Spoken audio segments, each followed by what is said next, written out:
Hello YouTube, welcome to another edition of the In the Ring Show with me, Devious Damien. This is my review of the 2012 Elimination Chamber pay-per-view.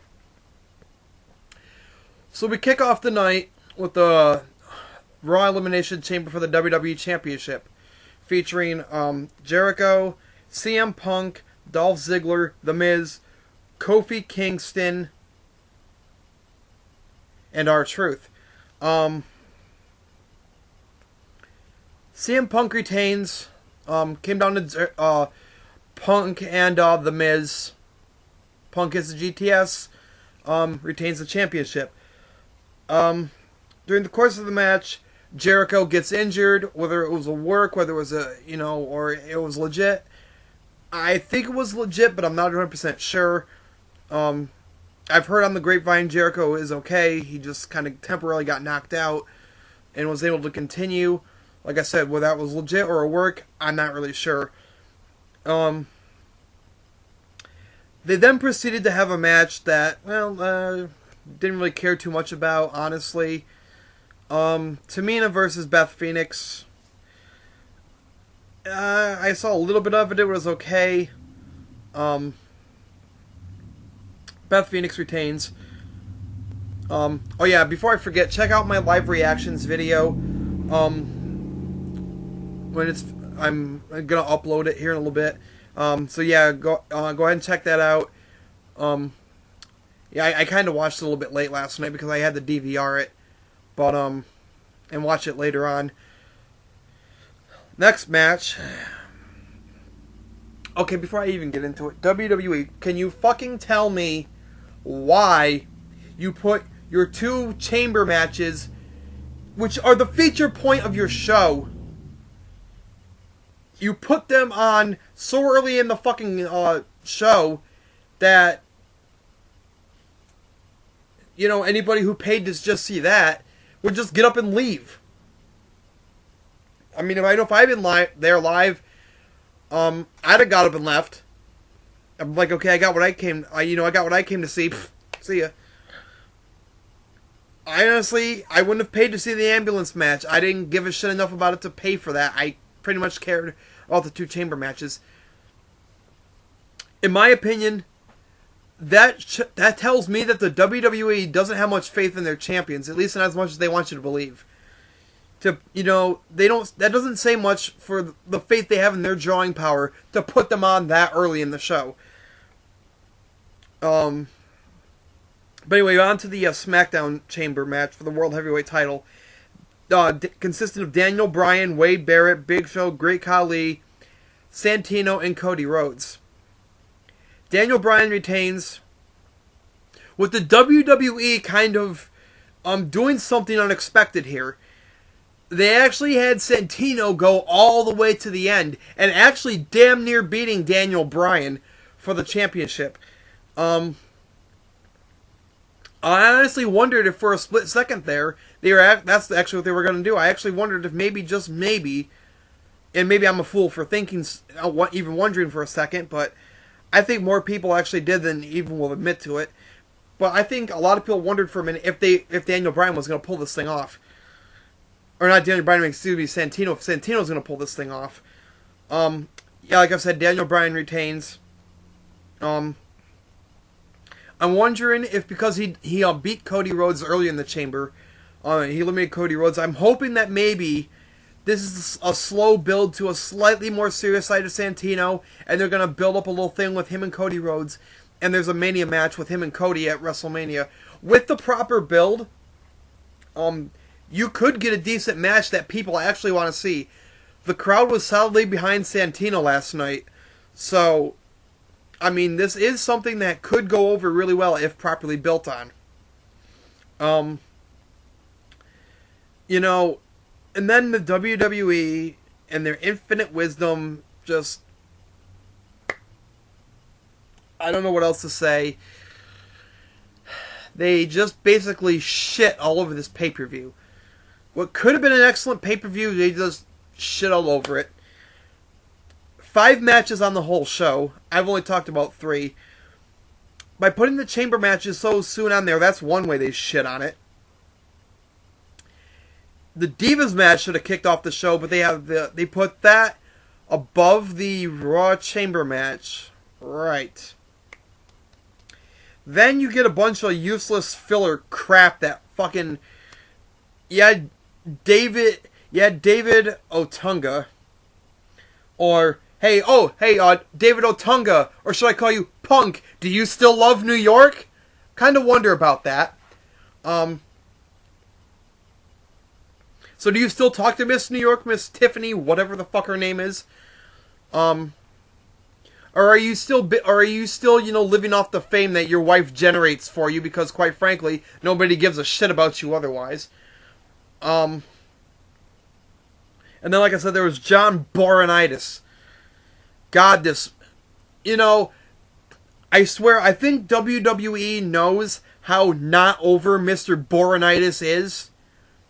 And they have to put other superstars with him to attempt to get him over.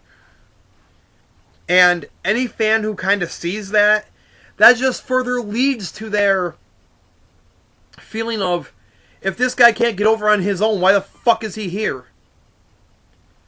I'm not saying there's anything wrong with another wrestler helping you get over, but you should also be able to do it on your own merits, on some degree, not with everybody helping you. And Laurinaitis, and I'm not going to say that's how I'm going to continue to say his name, because that's what he is to me, just one giant fucking bar. He's proven time and again he can't get over on his own merits. He's a fucking bar.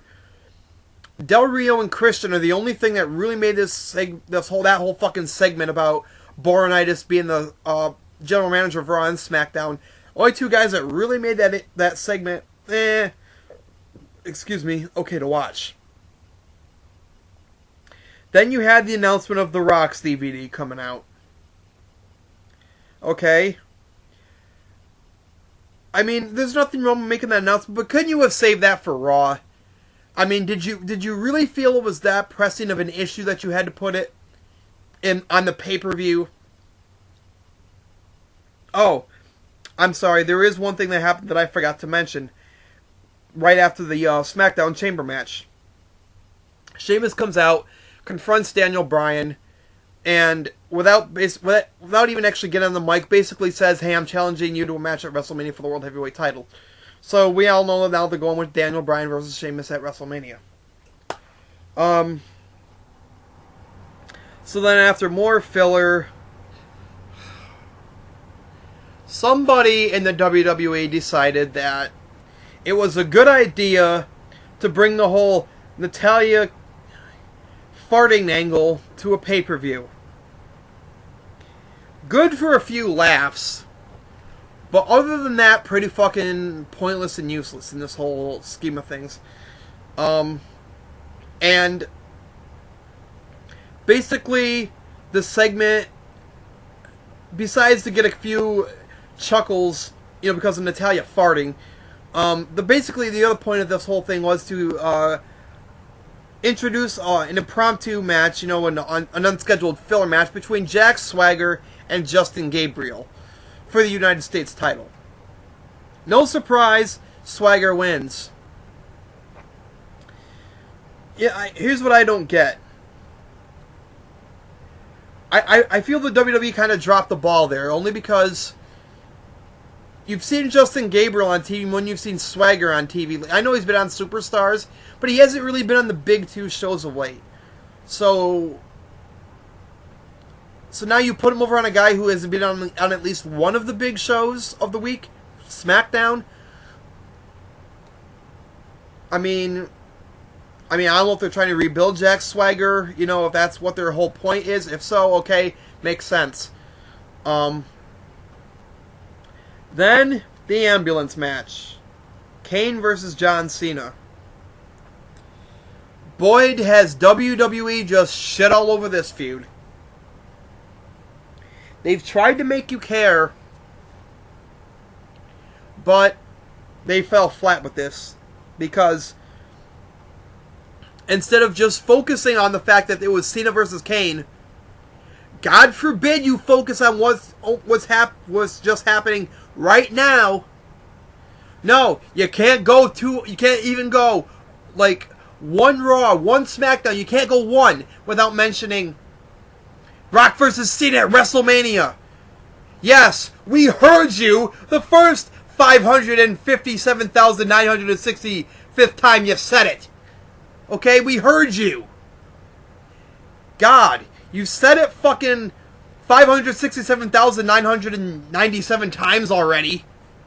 We heard you, okay? We know!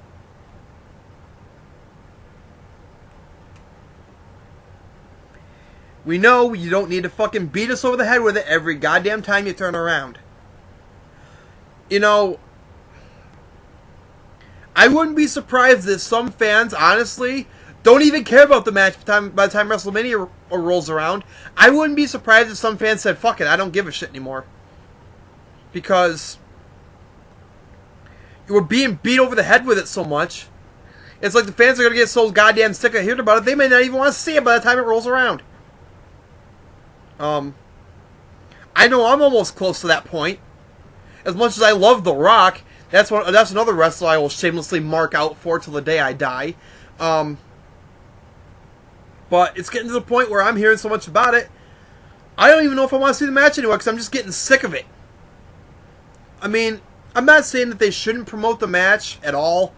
I'm just saying ease up on it a little bit. We don't need to be reminded like 10 times during Raw and then another 15 times during SmackDown. We know. Okay, we know. And then as if that wasn't bad enough, you've got Kane ruining a promo that he was cutting on Cena. Cena, I'm gonna hurt you so you can't wrestle until WrestleMania. We're supposed to take Kane seriously now?